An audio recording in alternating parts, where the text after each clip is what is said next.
আচ্ছা, তো আমরা পড়ছি তড়িতের সাহায্যে রাসায়নিক বিক্রিয়া, কেমিক্যাল প্রসেস বা ইলেকট্রিসিটি। হ্যাঁ, তো আমরা তড়িৎ রাসায়নিক কোষের সংজ্ঞাটা দেখি। এখানে আমাদের বলা হচ্ছে যখন যে যন্ত্রের সাহায্যে রাসায়নিক বিক্রিয়া ঘটিয়ে সরাসরি রাসায়নিক শক্তি থেকে বিদ্যুৎ শক্তি, তাহলে আমাদের হয় এটা আমাদের রাসায়নিক শক্তি থেকে হয় বিদ্যুৎ শক্তি, অথবা তার ঠিক উল্টা, বিদ্যুৎ শক্তি থেকে রাসায়নিক শক্তি, অথবা বিদ্যুৎ শক্তি ব্যবহার করে রাসায়নিক শক্তি, তাহলে যে কোনো একটা হইতে পারে। ওটাকে আমরা তড়িৎ রাসায়নিক কোষ বলবো। এবং যে দণ্ড বা ধাতব দণ্ড বা গ্রাফাইট দণ্ড আমরা এক্ষেত্রে ব্যবহার করব, ওটাকে আমরা বলবো ইলেকট্রোড বা তড়িৎদ্বার। তো তড়িৎ রাসায়নিক কোষটা দুই প্রকার। এই ক্ষেত্রে আমরা পড়বো হচ্ছে ফার্স্টে তড়িৎ বিশ্লেষ্য কোষ, দেন গ্যালভানিক কোষ বা ডেনিয়েল সেল বলা হয় এটাকে, তাই না? তো গ্যালভানিক কোষের মেইন বিষয় হচ্ছে এই ক্ষেত্রে বিদ্যুৎ শক্তি থেকে আমাদের রাসায়নিক শক্তি পরিণত হয়, বিদ্যুৎ শক্তি থেকে রাসায়নিক শক্তিতে পরিণত হয়। এবং এই ক্ষেত্রে বিদ্যুৎ শক্তির উৎস হিসেবে আমরা ব্যাটারি ইউজ করব বা যে কোনো বিদ্যুৎ শক্তি ইউজ করব, ঠিক আছে? বিদ্যুৎ শক্তির উৎস হিসেবে আমরা ব্যাটারি ইউজ করব বা যে কোনো বিদ্যুৎ শক্তির উৎস ইউজ করব। তো যে কোষে বাইরের কোনো উৎস থেকে তড়িৎ প্রবাহিত করে, এই যে ব্যাটারি থেকে তড়িৎটা প্রবাহিত করা হবে, কোষের মধ্যে রাসায়নিক বিক্রিয়া ঘটানো যায়, তাকে তড়িৎ বিশ্লেষ্য কোষ বলা হয়।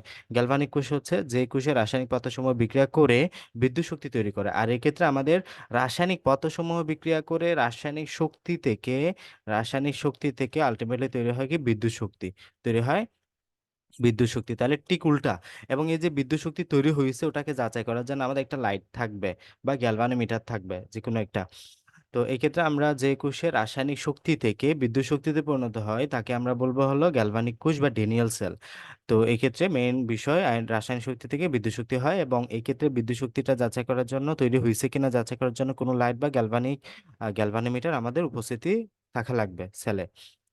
তো এরপরে আমরা যদি বেসিক কিছু টার্ম নিয়ে পড়ি এই কোষগুলা বোঝার জন্য, ফার্স্টে পড়বো বিদ্যুৎ পরিবাহী বা কন্ডাক্টর কারা। তো যে সকল বিদ্যুৎ পদার্থ বিদ্যুৎ পরিবহন করতে পারে তাদেরকে আমরা বিদ্যুৎ পরিবাহী পদার্থ বলি। তো যারা মূলত বিদ্যুৎ পরিবহন করতে পারবে তাদেরকে আমরা বিদ্যুৎ পরিবাহী পদার্থ বলি। তো উদাহরণ হিসেবে বলতে পারবো ধাতু, গ্রাফাইট, গলিত লবণ। গ্রাফাইট হচ্ছে কার্বনের একটা রূপভেদ। হ্যাঁ, তোমরা পেন্সিলে যেটা দেখতে পাও সেটা হচ্ছে একটা গ্রাফাইট পেন্সিল। গলিত লবণ সোডিয়াম ক্লোরাইড আয়নিক যৌগ, এটাকে যখন তুমি সলিউশন করবা, সোডিয়াম ক্লোরাইডের সলিউশন, তখন এটা হয়ে যাবে গলিত লবণ। এটা একটা বিদ্যুৎ পরিবাহী হিসেবে কাজ করবে। এছাড়া যে কোনো লবণের দ্রবণ, অ্যাসিড ক্ষারের দ্রবণ সমূহ বিদ্যুতের পরিবাহী হিসেবে কাজ করে। দেন আমাদের বিদ্যুৎ পরিবহনের কৌশলের উপর নির্ভর করে বিদ্যুৎ পরিবাহীকে আমাদের দুই প্রকার হইতে পারে। একটা হচ্ছে ইলেকট্রনীয় পরিবাহী, দ্বিতীয়টা হচ্ছে তড়িৎ বিশ্লেষ্য পরিবাহী। একটা হচ্ছে ইলেকট্রনীয় পরিবাহী, তারপর হচ্ছে তড়িৎ বিশ্লেষ্য পরিবাহী। তো ইলেকট্রনীয় পরিবাহী মানে তোমাদের বোঝা যাচ্ছে যে এই ক্ষেত্রে ইলেকট্রনের মাধ্যমে পরিবহনটা সম্পন্ন হবে। ইলেকট্রনীয় পরিবাহী মানে ইলেকট্রনের মাধ্যমে পরিবহনটা সম্পন্ন হবে। তড়িৎ বিশ্লেষ্য পরিবাহীর মাধ্যমে আমাদের কি হয়, এখানে আয়নের চলাচলের মাধ্যমে পরিবহনটা সম্পন্ন হয়। তাহলে বিদ্যুৎ পরিবাহ ভিত্তি করে বিদ্যুৎ পরিবাহীকে দুই প্রকার বলতে পারি আমরা। একটা হচ্ছে ইলেকট্রনীয় পরিবাহী, দেন তড়িৎ বিশ্লেষ্য পরিবাহী। ইলেকট্রনীয় পরিবাহীর মাঝে এখানে বলা হচ্ছে যেসব পথের মধ্যে দিয়ে ইলেকট্রন মাধ্যমে আমাদের বিদ্যুৎ পরিবাহী তাকে ইলেকট্রনীয় পরিবাহী বলা হয়। উদাহরণ হচ্ছে আমরা ধাতু বলবো, ধাতু লোহা, কপার, নিকেল, গ্রাফাইট ইত্যাদি।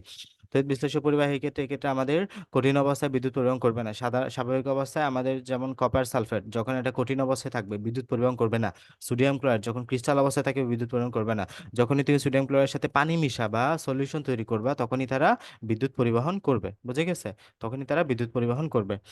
তো এটা বলা হচ্ছে তড়িৎ বিশ্লেষ্য। এক্ষেত্রে যখন আমরা ইলেকট্রোলাইট বানাবো, এই ক্ষেত্রে আমরা যখন এই পদার্থগুলোকে দিয়ে সলিউশন মেক করব, তখন আমাদের এরা আয়নিত হবে। সাপোজ এটা সোডিয়াম ক্লোরাইডকে যখন তুমি পানির সাথে মিশাবা, এটা সোডিয়াম আয়ন এবং ক্লোরাইড আয়ন পরিণত করবে।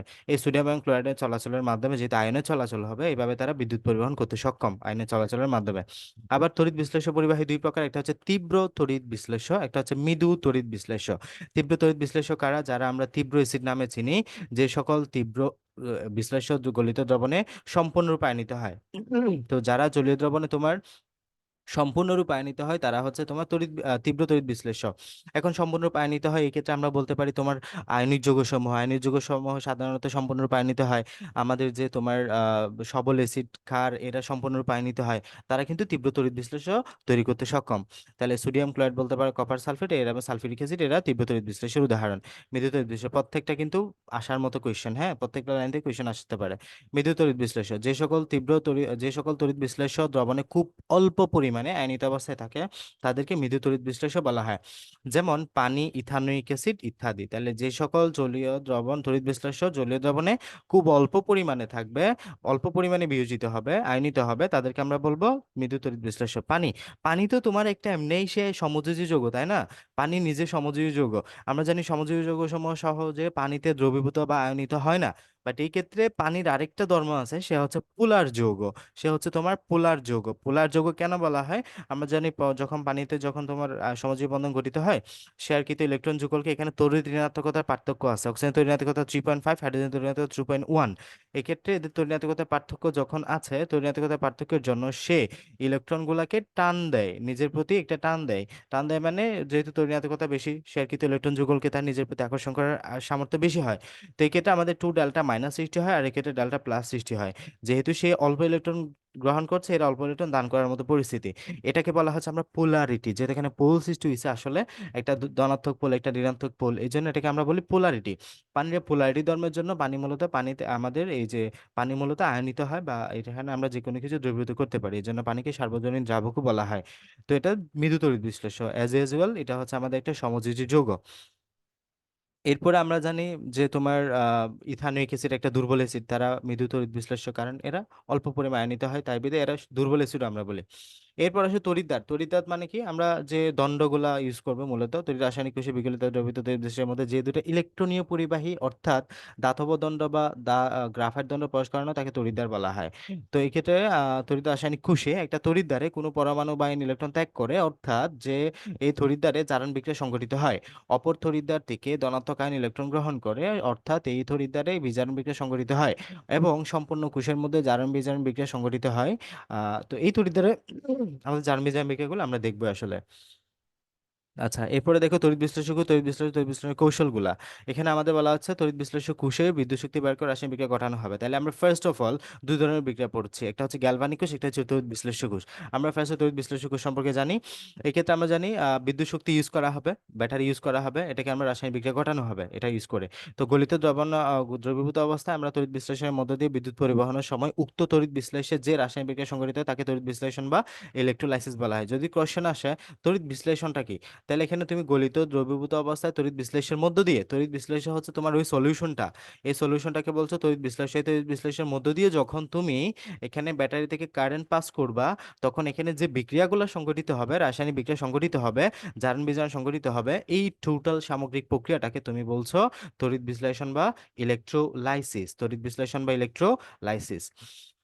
তো এরপরে গলিত সোডিয়াম ক্লোরাইডের মধ্য দিয়ে বিদ্যুৎ প্রবাহ চালনা করলে অ্যানোডে ক্লোরিন গ্যাস এবং ক্যাথোডে সোডিয়াম ধাতু তৈরি হওয়া সোডিয়াম ক্লোরাইডের তড়িৎ বিশ্লেষণ দেখানো হয়েছে। এই জায়গাটাতে আমাদের সোডিয়াম ক্লোরাইড তড়িৎ বিশ্লেষণ দেখা হয়েছে।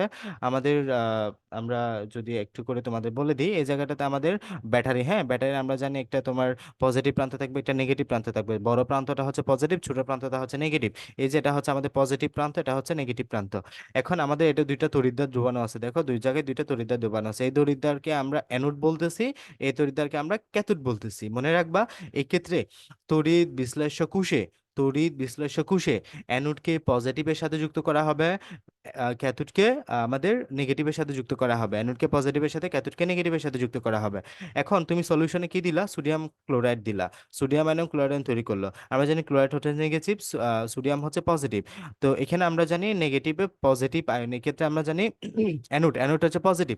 তাহলে এই পজিটিভ প্রান্তটা স্বাভাবিকভাবে আমাদের নেগেটিভ ক্লোরাইডকে আকর্ষণ করবে, কারণ সে নেগেটিভ, এই যে ক্লোরাইডকে সে আকর্ষণ করছে। এই পজিটিভ সোডিয়ামটা নেগেটিভ ক্যাথোডকে আকর্ষণ করবে, এই যে সোডিয়ামটা আকর্ষণ করছে। এভাবে আমাদের এখানে সোডিয়াম আয়ন এবং ক্লোরাইড আয়ন চলাচল করতে পারে। এভাবে দেখো আমাদের গলিত সোডিয়াম ক্লোরাইড দুইটা ধাতব দণ্ড গ্রাফাইট দণ্ড প্রবেশ করানো হয়, এই দণ্ড দুটো একটি অপরটিকে ব্যাটারি আচ্ছা যুক্ত করা হলো। এরপরে ঘটবেটা কি দেখো, এই যে ক্লোরাইডটা তো এখানে গেল, ধনাত্মক প্রান্তে গেল, এ কিন্তু গিয়ে বসে থাকবে না। এই ক্লোরাইডটা সে ইলেকট্রন দান করবে, এক কথায় ইলেকট্রন দান করে সে ক্লোরিন গ্যাসে পরিণত হবে। এই জায়গায় আমি সমাতিকৃত করি নাই, তোমাদের এখানে সমাতিকৃত করে হাফ বসানো হয়েছে। তুমি সমাতিকৃত করে এখানে দুই দুই দিয়ে দিতে পারো, তারপর হয়ে যায়, হাফ বসানো লাগবে না। তো এখানে ক্লোরিনটা ইলেকট্রন ত্যাগ করে ক্লোরিন গ্যাসে পরিণত হবে, ক্লোরিন গ্যাসে পরিণত হবে। এবং আমাদের এই যে সোডিয়াম, সোডিয়াম এখানে আমাদের এখানে ক্লোরাইড একটা ইলেকট্রন ত্যাগ করছে না, একটা ইলেকট্রন ত্যাগ করছে না, ওই ত্যাগকৃত ইলেকট্রনটা আলটিমেটলি আমাদের এই সোডিয়াম গ্রহণ করবে। হবে, হ্যাঁ। এই সোডিয়ামটা ওই ত্যাগকৃত ইলেকট্রন গ্রহণ করে, ওই ত্যাগকৃত ইলেকট্রন গ্রহণ করে সোডিয়াম ধাতু হিসেবে ক্যাথোডের দণ্ডে আলটিমেটলি জমা হতে থাকবে, ক্যাথোডের দণ্ডে আলটিমেটলি জমা হতে থাকবে। তাহলে ক্লোরাইড দণ্ডে আলটিমেটলি ইলেকট্রন ত্যাগ করবে আমাদের ক্লোরিনটা, ক্লোরিন গ্যাসে পরিণত হবে, সোডিয়াম ওই ইলেকট্রনটা গ্রহণ করে সোডিয়াম ধাতুতে পরিণত হবে। আমরা জানি জারণ মানে ছাড়ন, এক্ষেত্রে ক্লোরিন যেহেতু ইলেকট্রন ছাড়ছে তাই এটা হচ্ছে আমাদের জারণ বিক্রিয়া সংঘটিত করছে, এটা হচ্ছে আমাদের জারণ বিক্রিয়া। সোডিয়াম যেহেতু ইলেকট্রন গ্রহণ করছে এটা হচ্ছে আমাদের বিজারণ বিক্রিয়া। তো দেখো এই জায়গাটাতে আমাদের ব্যাটারি লাগানো আছে, আমি রিপিট করছি আবার। এটা হচ্ছে আমাদের একটা তড়িৎ রাসায়নিক কোষ, তড়িৎ বিশ্লেষ্য কোষ, বিশ্লেষ্য কোষের তড়িৎ রাসায়নিক কোষ। এই জায়গাটাতে আমাদের এই দণ্ডটা হচ্ছে অ্যানোড দণ্ড, এই দণ্ডটা হচ্ছে ক্যাথোড দণ্ড। আমরা অ্যানোডের সাথে, এটা হচ্ছে ব্যাটারি, অ্যানোডের সাথে ব্যাটারির পজিটিভ অংশ যুক্ত করলাম, ক্যাথোডের সাথে ব্যাটারির নেগেটিভ অংশ যুক্ত করলাম। তো এটা হচ্ছে ব্যাটারি, ব্যাটারির ধনাত্মক অংশটা আমরা অ্যানোডের সাথে যুক্ত করলাম, ব্যাটারির ঋণাত্মক অংশতে ক্যাথোডের সাথে যুক্ত করলাম। এই দ্রবণে তুমি সোডিয়াম ক্লোরাইড দিলা বা লবণ দিলা, এই সোডিয়াম ক্লোরাইডটা বিশ্লেষিত হয়ে সোডিয়াম প্লাস ক্লোরাইড মাইনাসে পরিণত হইলো। আমরা জানি সেটা দ্রবণে আয়নিত হয়ে সোডিয়াম আয়ন এবং ক্লোরাইড আয়নে পরিণত হবে, তাই না, সোডিয়াম আয়ন এবং ক্লোরাইড আয়নে পরিণত হবে। এখন এই ক্লোরাইড আয়ন নেগেটিভ আয়ন, এই সোডিয়াম আয়ন পজিটিভ আয়ন। এই দে আমাদের এখানে ক্যাথোডটা কি, ক্যাথোডটা কোন প্রান্তের সাথে যুক্ত করলাম, নেগেটিভ প্রান্তের সাথে, এটা নেগেটিভ প্রান্তের সাথে যুক্ত করলাম। এই নেগেটিভ প্রান্তটা এখানে কাকে আকর্ষণ করবে, সোডিয়াম আয়নকে নাকি ক্লোরাইড আয়নকে? অবশ্যই সোডিয়াম আয়নকে, কারণ সে পজিটিভ। আমরা জানি নেগেটিভ সবসময় পজিটিভকে আকর্ষণ করে, পজিটিভ সবসময় নেগেটিভকে আকর্ষণ করে। যেহেতু সে নিজে পজিটিভ ক্যাথোডটা, তাই এখানে সে আমাদের পজিটিভ আয়নকে আকর্ষণ করবে, পজিটিভ আয়ন আকর্ষণ করবে। এই জায়গায় ক্লোরাইড তাইলে কাকে আকর্ষণ করবে? আমাদের এই, যেহেতু এটা পজিটিভ, এনার্জি যেহেতু পজিটিভ, এটাকে ক্লোরাইড আকর্ষণ করবে। এখন ক্লোরাইড আকর্ষণ করে কি করবে, ক্লোরাইডটা ইলেকট্রন দান করবে, ক্লোরাইড এখানে গিয়ে ইলেকট্রন দান করবে, ক্লোরাইড ইলেকট্রন দান করে ক্লোরিন গ্যাসে পরিণত হবে, ক্লোরিন গ্যাসে পরিণত হবে।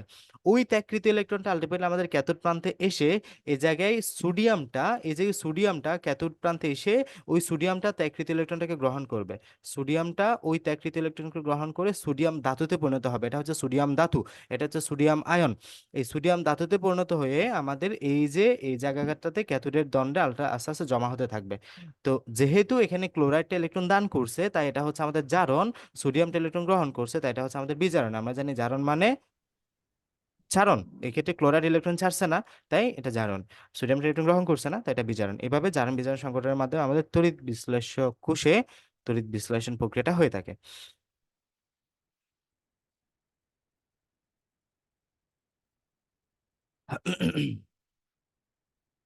আচ্ছা, তাহলে এগুলো একটু এবার রিডিং দিবা তোমরা, সেম কথাবার্তা। আমাদের ক্যাথোডে তড়িৎদ্বার বিক্রিয়া কি হয়, ক্যাথোডে আমরা জানি যে তোমার ইলেকট্রন সব সময় গ্রহণ করবে, বিজারণ বিক্রিয়া সম্পর্কে। তাহলে অ্যানোডে জারণ, তাহলে এটা আমরা কি দেখতেছি দেখো, এখানে অ্যানোডে কি করছে, অ্যানোডে ক্লোরাইডটা কি ইলেকট্রন ত্যাগ করছে না, অ্যানোডে জারণ ঘটে, অ্যানোডে কি করছে, জারণ ঘটছে। ক্যাথোডে কি করছে, ক্যাথোডে ইলেকট্রন গ্রহণ করছে না, সোডিয়ামটা ইলেকট্রন গ্রহণ করছে না, তাই ক্যাথোডে বিজারণ করছে। এই কথাটা মাথায় রাখবা, অ্যানোডে জারণ ঘটবে, ক্যাথোডে বিজারণ ঘটবে, অ্যানোডে জারণ ক্যাথোডে বিজারণ, এটা সবসময়ের জন্য সত্য। তো দেন এরকম কিছু উদাহরণ তোমরা দেখবা, তোমরা এই কয়েকটা প্র্যাকটিস করবা। এই জায়গাটাতে সেম কথাবার্তা আমাদের একদম পানি সহ দেওয়া আছে আর কি। হাইড্রোজেনটা আমাদের বিজারণ ঘটাইছে ইলেকট্রন গ্রহণ করে, অ্যানোডটা ক্লোরাইড ইলেকট্রন ত্যাগ করে আমাদের জারণ ঘটাইছে, অ্যানোডে জারণ ক্যাথোডে বিজারণ, এটা সবসময় দেখবা। আচ্ছা, এখন আমাদের এই জায়গায় আরো কিছু কথাবার্তা আছে। সাপোজ আমাদের এই জায়গাটাতে তোমার আহ হচ্ছে চার্জ মুক্ত হওয়ার প্রবণতা, মানে দেখো এই জায়গাটা থেকে আমি যদি এখন তোমাকে একটা সিনারিও দেখাই, এই জায়গাটাতে আমি সোডিয়াম হাইড্রোক্সাইড দিলাম, সোডিয়াম হাইড্রোক্সাইড একটা ক্ষার, তাই না, সাথে এই জায়গাটাতে আমি সোডিয়াম ক্লোরাইডও দিলাম, সোডিয়াম ক্লোরাইডও দিলাম। এখন খেয়াল করো, সোডিয়াম হাইড্রোক্সাইড যখন আয়নিত হবে তার থেকে তুমি সোডিয়াম আয়ন পাবা প্লাস হাইড্রোক্সাইড আয়ন পাবা, খুবই স্বাভাবিক এটা। সোডিয়াম ক্লোরাইড যখন আয়নিত হবে স্বাভাবিকভাবে তুমি এখান থেকে সোডিয়াম আয়ন পাবা প্লাস ক্লোরাইড আয়ন পাবা, মানে একটা ধনাত্মক একটা ঋণাত্মক, একটা ধনাত্মক একটা ঋণাত্মক পাবা। বুঝলাম? আচ্ছা, এটা ঠিক আছে। এখন তুমি ঋণাত্মক আয়নের দিকে খেয়াল করো, এই জায়গায় ঋণাত্মক আয়ন কয়টা, একটা ক্লোরাইড আছে আর একটা হাইড্রোক্সাইড আছে। আমরা জানি এখানে আমাদের যেটা তোমার অ্যানোড প্রান্ত, অ্যানোড, অ্যানোড মানে যেটা পজিটিভ আর কি, পজিটিভে নেগেটিভ আকর্ষণ করে।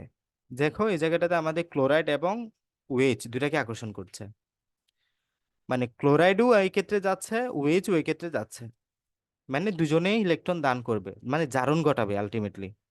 কথা হচ্ছে কে এই ক্ষেত্রে আগে জারণ ঘটাবে, কে এই ক্ষেত্রে আগে জারণ ঘটাবে, মানে ক্লোরাইডও তো আমাদের এক্ষেত্রে নেগেটিভ আয়ন, ওএইচ তো আমাদের নেগেটিভ আয়ন। কে তাহলে ইলেকট্রনটা দান করবে এই অ্যানোড দণ্ডে? কিংবা যদি এমন হয় আমাদের এই ধনাত্মক প্রান্তে, আমাদের ক্যাথোডে আর কি, এক্ষেত্রে তোমার আমাদের সাপোজ পানির যে হাইড্রোজেন আয়ন ওটাও আছে, আবার যে সোডিয়ামের প্লাস আয়ন ওটাও আছে। এখানে কে তাহলে আগত ইলেকট্রনটা আগে গ্রহণ করবে বা কে বিজারণটা ঘটাবে? এখন এটা তুমি কিভাবে যাচাই করবা? এটা যাচাই করার জন্য আমাদের কিছু মুখস্থ পড়া পড়তে হবে। এখানে আমাদের এখন পড়ছি ক্যাটায়ন বা অ্যানায়নের চার্জ মুক্ত হওয়ার প্রবণতা। এখানে যে ক্লোরাইড আয়ন আছে এটা একটু চার্জ যুক্ত আছে। এটা যখন ইলেকট্রন দান করে দিবে তখন সে ক্লোরাইড গ্যাস হয়ে যাবে। যখন আমাদের এখানে সোডিয়ামকে আমরা পড়ছি, সোডিয়াম আয়ন আছে, এটা যখন সে একটা ইলেকট্রন গ্রহণ করবে তখন সোডিয়াম ধাতু হয়ে যাবে। মানে এটা চার্জ আছে, চার্জ থেকে চার্জ মুক্ত হলো। এখানে একটা প্লাস আয়ন মানে চার্জ আছে, বাট এখানে কিন্তু কোনো চার্জ নাই, জিরো। এখানে ক্লোরাইড মাইনাস মানে একটা মাইনাস নেগেটিভ চার্জ আছে, এই জায়গায় কোনো চার্জ নাই, জিরো। তার মানে চার্জ মুক্ত হওয়ার যে প্রবণতা আমরা ওটা দেখবো এখন। তাহলে চার্জ মুক্ত হওয়াটা ডিপেন্ড করবে আমাদের একটা সিরিজের উপরে। ওই সিরিজটা হচ্ছে আমাদের এটা, দেখো এক্ষেত্রে আমাদের lithium, potassium, sodium, magnesium, aluminium, zinc, iron, এটা হচ্ছে টিন, দেন লেড, তারপর হচ্ছে হাইড্রোজেন, কপার, দেন আমাদের সিলভার, অরাম। আচ্ছা, তো এই জায়গাটাতে আমাদের এই সিরিজটা মাথায় রাখতে হবে একটু। আহ এই জায়গাটাতে আমি এভাবে মাথায় রাখছিলাম: ম্যাগাইভার এলো যেন ফিরে, সুস্মিতাকে পাবে হাই, কুলাঙ্গার হাজি আজি পিঠাবে আমায়। আরো ছিল, যদি এখানে নাই আর কি। মানে এই জায়গাটাতে মনে নাই, হ্যাঁ। এর তিনটা মনে রাখবা। এখান থেকে মনে রাখো: ম্যাগাইভার এলো যেন ফিরে, ম্যাগাইভার এলো যেন ফিরে, সুস্মিতাকে পাবে হাই, কুলাঙ্গার হাজি আজি পিঠাবে আমায়।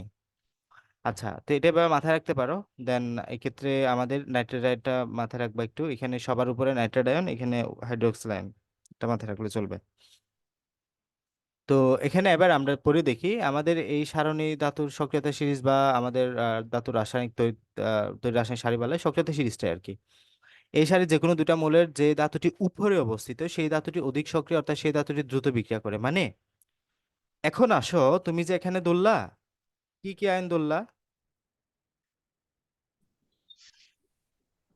তো এই জায়গাটাতে যে আয়নটা উপরে আছে সে আগে আমাদের চার্জ মুক্ত হবে।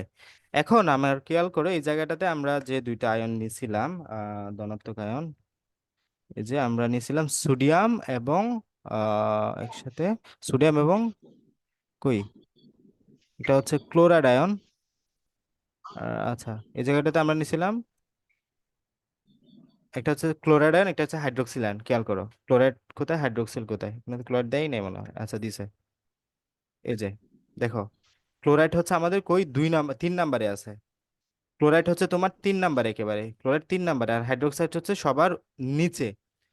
তো এই জায়গায় বুঝাইতে চাচ্ছে ক্লোরাইডটা অধিক সক্রিয় হাইড্রোক্সাইডের চাইতে। তাই ক্লোরাইডটা আগে চার্জ মুক্ত হবে, মানে ক্লোরাইডটা আগে জারণ বিক্রিয়াটা ঘটাবে। তারপর হাইড্রোক্সাইডের পালাটা পরবর্তীতে দেখা যাবে। আমাদের এক্ষেত্রে সক্রিয়তা সিরিজ থেকে এটাই আমরা যে সামারি টানবো, যেটা উপরে থাকবে তার সক্রিয়তা অনেক বেশি, সে আগে চার্জ মুক্ত হবে, সেটা হোক ক্যাটায়ন হোক অ্যানায়ন। ক্যাটায়ন হলে সে বিজারণ ঘটাবে, অ্যানায়ন হলে সে আমাদের জারণ ঘটাবে, এটাই। ওকে, এরপরে আমাদের ক্যাটায়ন এবং অ্যানায়নের ঘনমাত্রার প্রভাব ক্ষেত্রে আমাদের কাজ করতে, তাহলে এখানে কথাবার্তাগুলো বলা আছে, হ্যাঁ। সালফার ক্লোরাইডের মধ্যে যে আমাদের নিচে অবস্থিত ক্লোরাইড আগে ইলেকট্রন ত্যাগ করে চার্জ মুক্ত হবে, জারিত হবে, এগুলো আর কি। দেন ক্যাটায়ন এবং অ্যানায়নের ঘনমাত্রার প্রভাব, হ্যাঁ, ক্যাটায়ন এবং অ্যানায়নের ঘনমাত্রার।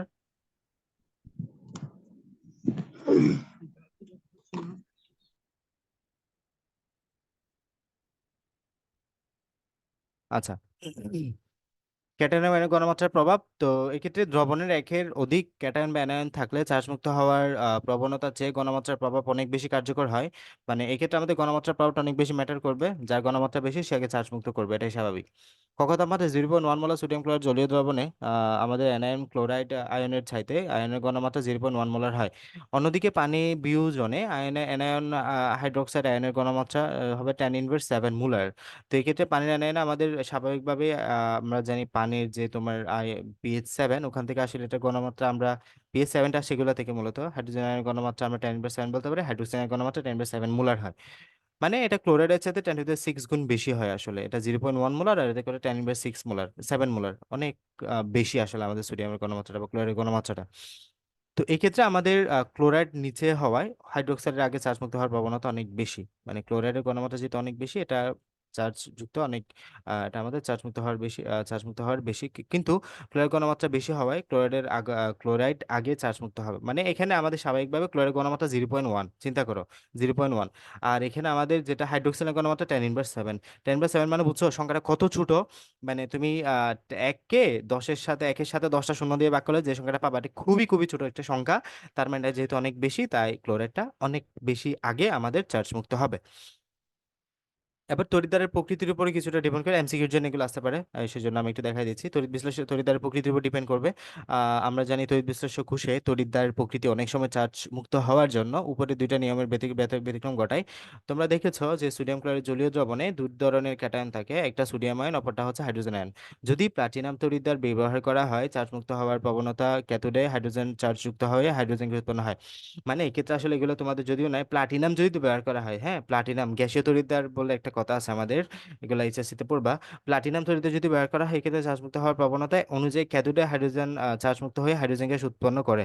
আর যদি পারদ ক্যাথোডে রূপে ব্যবহার করা হয়, তাহলে সোডিয়াম আয়ন আগে চার্জ মুক্ত হবে।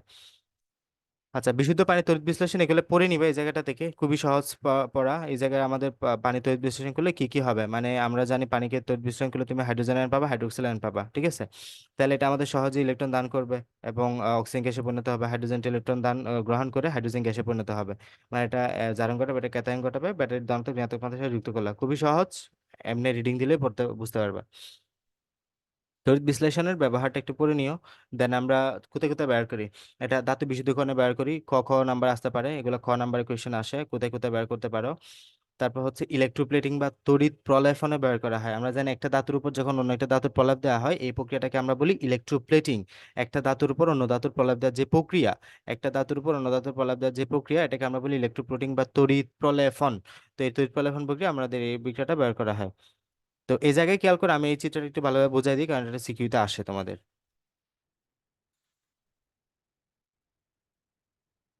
আচ্ছা, এটা হচ্ছে তোমার সিলভারের পাত, হ্যাঁ এটা হচ্ছে তোমার সিলভারের একটা, সাপোজ একটা দণ্ড আর কি, সিলভার অনেকগুলা একটা বড় একটা সিলভারের পাত এই জায়গাটাতে তোমাকে দিছে। দেন এটা হচ্ছে একটা চামচ। আচ্ছা, আসো, চামচ কিসের তৈরি, স্বাভাবিকভাবে আয়রন বা লোহার তৈরি, তাই না, আয়রন বা লোহার তৈরি। তো এখন আমরা জানি আয়রনের উপর মরিচা পড়ে, তো তাই না, আয়রনের উপর কি পড়ে, মরিচা, ফলে আমাদের চামচটা ক্ষয় হইতে পারে। তো আমরা এই জন্য সহজ একটা সমাধান হিসেবে আমরা আয়রনের উপরে সিলভারের প্রলেপন দিব, সিলভারের প্রলেপ দিব, যাতে আয়রনের সাথে আমাদের বাতাসের সংস্পর্শ না হয়ে আলটিমেটলি মরিচাটা পড়তে না পারে। তো এই জায়গাটাতে আমাদের প্রসেস, আমরা আমরা হচ্ছে এই চামচের উপরে আমরা হচ্ছে এই সিলভারটাকে প্রলেপ দিব, সিলভার এভাবে জমতে থাকবে। খেয়াল করো, আমি একদম বেসিক থেকে শুরু করছি, এই জায়গাটা থেকে সিলভারের এরকম প্রলেপ পড়বে।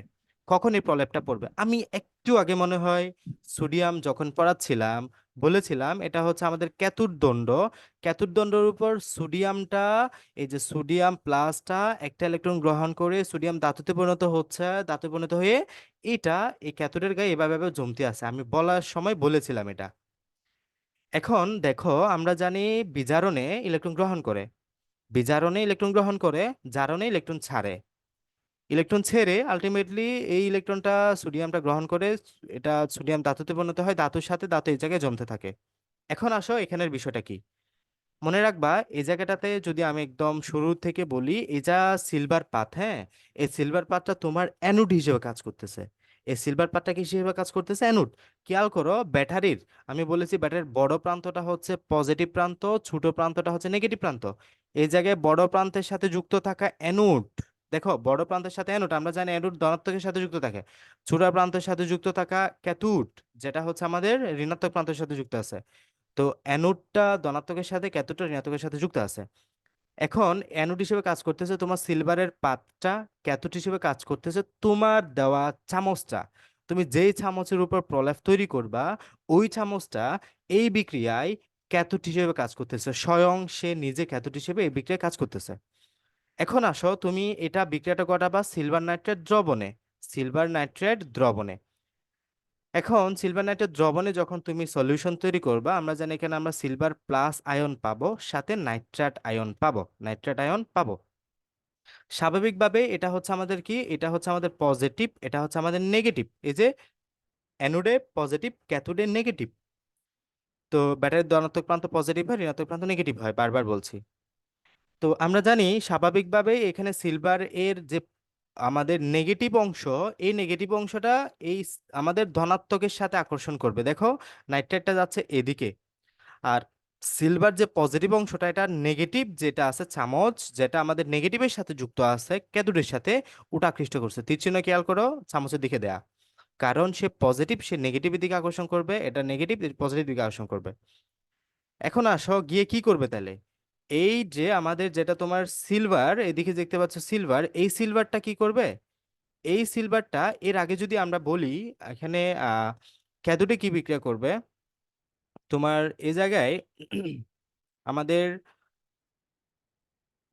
ক্যাথোডে যে আছে এই জায়গায়, ক্যাথোডে, ক্যাথোডে যে সিলভার আয়ন, এই জায়গাটাতে সিলভার দেখতে পাচ্ছ। আচ্ছা, এর আগে অ্যানোডটা দেখা দিই। এখানে অ্যানোড দেখতে পাচ্ছ না, অ্যানোড, এই যে অ্যানোড, এই অ্যানোডটা ইলেকট্রন ত্যাগ করবে, অ্যানোডটা ইলেকট্রন ত্যাগ করবে। সিলভার, এখানে যে সিলভারের পাত, এখানে যে অ্যানোড হিসেবে সিলভারের পাত ব্যবহার করছো, এই সিলভারটা সে ইলেকট্রন দান করবে। এই সিলভার ইলেকট্রন দান করে সে সিলভার আয়নে পরিণত হবে।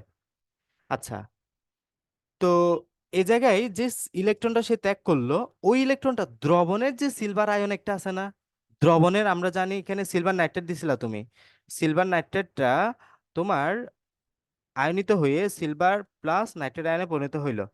এখানে দ্রবণের যে সিলভার দিছিলা তুমি, ওই সিলভারটা ওই আগত ইলেকট্রনটাকে গ্রহণ করবে। সিলভারটা আগত ইলেকট্রনটাকে গ্রহণ করে সিলভার ধাতুতে পরিণত হবে, সিলভার ধাতু। এই সিলভার ধাতুটা চামচের গায়ের উপরে আলটিমেটলি এভাবে একটা একটা প্রলেপ সৃষ্টি করবে। পুরো চামচের গায়ে যখন প্রলেপ সৃষ্টি করবে, তখন চামচটা আমরা বলবো এটা ইলেকট্রোপ্লেটিং বা সিলভারের ইলেকট্রোপ্লেটিং, মানে একটা ধাতুর উপর অন্য ধাতুর প্রলেপ দেওয়ার যে প্রক্রিয়া, এটা হচ্ছে ইলেকট্রোপ্লেটিং। যেহেতু এই জায়গায় আয়রনের উপর চামচের সিলভারের প্রলেপ দেওয়া হয়েছে, তাই এটা হচ্ছে আমাদের একটা ইলেকট্রোপ্লেটিং প্রক্রিয়া। তাহলে বিষয়টা খুবই সিম্পল, আমি আবার রিপিট করছি। এই জায়গাটাতে আমাদের সিলভার পাত আছে, এই সিলভার পাতটা ইলেকট্রন ত্যাগ করবে, সিলভার ইলেকট্রন ত্যাগ করবে, সিলভার প্লাসে পরিণত হইল। এই সিলভার প্লাসের দিকে তোমার আপাতত তাকানোর দরকার নাই। হ্যাঁ, তোমার তাকানোর বিষয় এই ইলেকট্রনটাকে ঘিরে। আগত যে ইলেকট্রন, যে ইলেকট্রন যে ছেড়ে দিল, ওই ইলেকট্রনটা দ্রবণের যে সিলভার আছে, হলুদ কালার যেটা দেখতে পাচ্ছ, এটা হচ্ছে দ্রবণের সিলভার। ওই দ্রবণের সিলভারটা গ্রহণ করবে, এবং ওই দ্রবণের সিলভারটা আগত ইলেকট্রনের প্রতি আমাদের আগত ইলেকট্রনের সাথে অ্যাড হয়ে সিলভার ধাতুতে পরিণত হবে। ওই ধাতুটা চামচের গায়ে আলটিমেটলি আস্তে আস্তে জমতে থাকবে, যেটা আমরা বলতেছি চামচের ইলেকট্রোপ্লেটিং বা সিলভারের ইলেকট্রোপ্লেটিং। এর ক্ষেত্রে বুঝে গেছে টপিকটা? তো এখন যখন তোমাকে এই জায়গায় তুমি সুন্দরভাবে লিখে দিবা যে সিলভারের বিয়োজন হবে আগে, সিলভার নাইট্রেট বিয়োজিত হয়ে সিলভার প্লাস নাইট্রেট পরিণত হবে, অ্যানোডে জারণ হবে, সিলভারটা ইলেকট্রন ত্যাগ করবে। মনে রাখো এখানে এটাকে এই যে মাইনাস রেখে লিখতে পারো, সিলভার এই ত্যাগিত ইলেকট্রনটাকে সিলভার আয়নটা গ্রহণ করবে, সিলভার ধাতু বলে এটা হচ্ছে ওই দ্রবণের সিলভার আয়ন। এটা হ্যাঁ, এটা হচ্ছে তোমার দ্রবণের সিলভার আয়ন, গ্রহণ করে সিলভার ধাতুতে পরিণত হবে। এখন তড়িৎ বিশ্লেষণ উৎপাদিত পদার্থের বাণিজ্যিক ব্যবহার, এটা আমরা বাণিজ্যিকভাবে কি ব্যবহার করতে পারি? তো দেখো, এক ধাতুর উপর অন্য ধাতুর প্রলাপ দিয়ে তার ক্ষয় রোধ করা যায়, উজ্জ্বলতা বৃদ্ধি করা যায়। আমরা জানি চামচগুলা চকচক করে, দেখো না, চামচগুলা কিন্তু চকচক করে। লোহা কি এরকম চকচক করতে দেখছো কখনো? তার মানে এটা লোহার চামচ হলেও এটাকে তোমাদের সিলভারের আবরণ দেওয়া আছে। আমরা দেখি না আমাদের বাসায় যে চামচগুলো দেখা যায়, এগুলো কিন্তু চকচক করতে দেখা যায়, এর কারণ এখানে সিলভারের প্রলাপ দেওয়া আছে। সিলভারের প্রলাপ দেওয়ার কারণে এগুলোর উজ্জ্বলতা বৃদ্ধি করা হয় এভাবে আমাদের, এবং সাথে ক্ষয় রোধ করা হয়। আমরা জানি আমাদের চামচে, অনেক পুরাতন চামচ না হলে এটাতে আমাদের কি ধরে না, মরিচা ধরে না। হ্যাঁ, তো তড়িৎ বিশ্লেষণের মাধ্যমে আকরিক থেকে বিভিন্ন ধাতু, সোডিয়াম, অ্যালুমিনিয়াম, দস্তা, ক্যালসিয়াম, ম্যাগনেসিয়াম প্রভৃতি নিষ্কাশন করা হয়। তামা, সোনা, রূপা বিশুদ্ধ করতে এই পদ্ধতি ব্যবহার করা হয়। আধুনিক বিশ্বে এইসব ধাতুর ব্যবহার অপরিসীম। তো তামা, রূপা, তামার বৈদ্যুতিক রোধ সবচেয়ে কম, আমরা জানি এইসব রোধ সবচেয়ে কম হয়, কিন্তু রূপার দাম অনেক বেশি, রূপার বেশ দাম। তাই বৈদ্যুতিক তার তৈরিতে তামা ব্যবহার করা হয়। আমরা জানি আমরা যে তোমার তামা, তোমার এই ক্ষেত্রে তার রোধ কম। রোধ মানে কি? রোধ মানে বাধা দেওয়ার প্রবণতা কম। আমরা জানি একটা তার দিয়ে বিদ্যুৎ বা ইলেকট্রন যাবে, এটাকে বাধা দেওয়া যেটা, সেটা হচ্ছে রেজিস্ট্যান্স বা রোধ। তো এটা যার কম হবে তার, তাকে ইউজ করাটা, ব্যবহার করাটা আমাদের জন্য মোর ইজিয়ার। তো এই ক্ষেত্রে আমরা কি করতেছি, আমরা রূপার যেহেতু দাম বেশি, এক্ষেত্রে আমরা তামাটাকে ইউজ করি। সেজন্য দেখবা যে কোনো কাজে আমরা তামার তার ইউজ করি। তামা বলতে আমরা যে বাড়িতে ইলেকট্রিক জিনিসপত্র ব্যবহার করি, যে তার ইউজ করি, ওয়্যার ইউজ করি, ওখানে আমরা সবসময় তামাই ইউজ করি।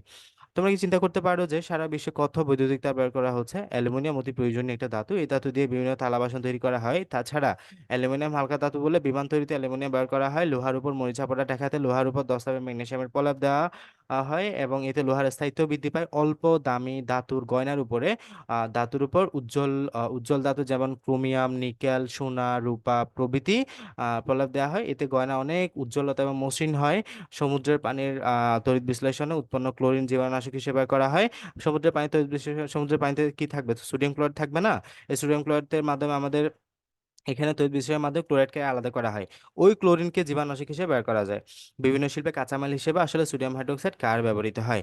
এখানে যে সোডিয়াম পাও, সোডিয়াম থেকে যদি আমরা সোডিয়াম হাইড্রোক্সাইড প্রস্তুত করতে পারি, যেটা একটা শক্তিশালী ক্ষার, ওটা আমরা বিভিন্ন শিল্পে ইউজ করতে পারি চাইলে।